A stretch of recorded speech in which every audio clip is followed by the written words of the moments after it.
Johor Bahru, for Malaysia's Chinese community, election season presents a ripe opportunity for informal betting, and the odds are already out for two key Johorean contests, well ahead of the 11-day campaigning preceding polls on May 9. Word on the street in the Ayer Hitam federal seat is that scales are tipped slightly in favor of the opposition Democratic Action Party's rising star Liew Chin Tong, who has been shunted over from his Kluang constituency to challenge incumbent ruling party Member of Parliament Wee Ka Sayong. And up north in Pago, odds are so stacked that Chinese voters are refusing to put their money down, if only because former Deputy Minister turned opposition party Pribumi Bersatu Malaysia (PPBM) leader Muhyiddin Yassin is such a clear favourite to defend a seat he first won 40 years ago. Nonetheless, these men first have to be officially announced as candidates on Saturday, April 28, Nomination Day, an event that their party volunteers and workers have been waiting for with bated breath. "We are very excited," said Azrap Mokhtar, the ruling Barisan Nasional's PN Division Secretary for Pago. Their candidate, Ismail Mohammed, is a former protege of Muhyiddin. Around 3,000 people will go. The Election Commission said to limit our members, but they insisted on turning up to show support, so we cannot stop them.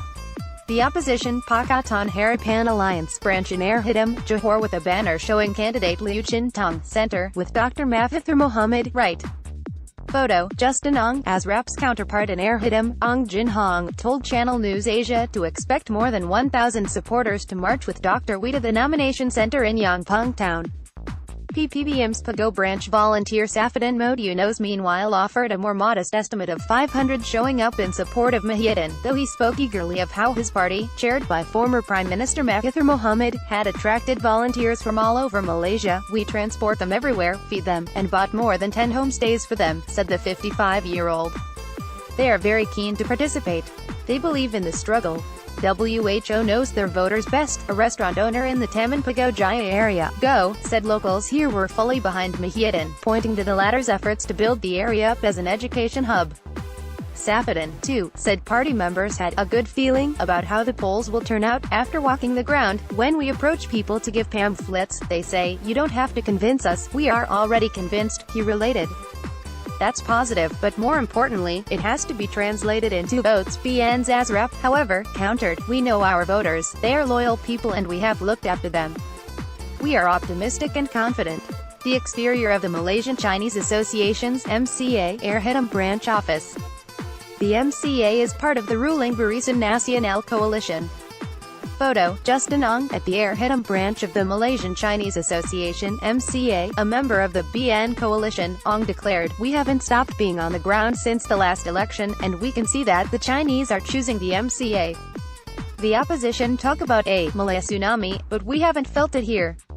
It's only a tactical ploy." Ong was talking about the prediction, lofted by the opposition, social media and political watchers alike, that Malaysia's Malay voters, traditionally loyal to BN, could swing their votes in the other direction come May 9. Iza Saraya Zainuddin, Ayer Hitam campaign manager for the Pakatan Harapan Alliance, which includes DAP, believes the tsunami will happen. "We are hoping we can change things.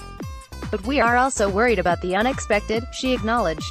"Sometimes, it's really hard to tell." A 10-minute drive away, a fruit seller manning his roadside stand said he could not care less who governed his country. "If they don't do things properly, next time we just won't support them," he muttered. "Anyway, even if I don't vote, it doesn't matter.